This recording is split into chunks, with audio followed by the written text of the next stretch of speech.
So in my latest cattle decap cover, I had someone ask me how I do the Travis Ryan cleans. So I was like, might as well make a video about it.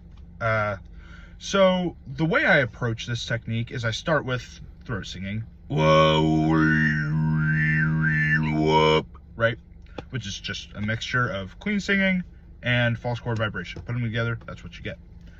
So from here, you're going to be sitting in more, you can think of it as a more nasally range whenever it comes to where your clean voice is sitting. So it would sort of be up here, somewhere up here. And that's the kind of backing you want to have behind the voice to get the Travis Ryan sound. So once you figure out how to do the throat singing and you play around with that range a little bit, just get comfortable with it. From there, that's whenever you add your false chord distortion. And I do want to note that it's not a whole lot.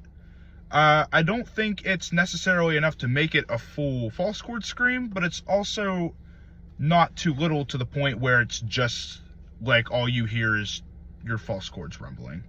So you want to find that good mixture. Not too much, not too little. But definitely not enough to be a full scream.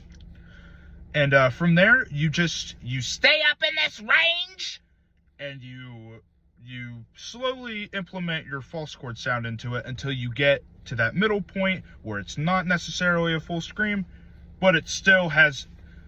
You can also, just within that idea, you can think of the false chord sound as like a backing vocal behind it. It's definitely not at the forefront. You definitely want your clean voice to be the main thing you hear, with the false chord sound acting as a backing layer. So once you play around with that vocal range and you experiment with slowly adding your false chord distortion into that sound, eventually you'll get something like this.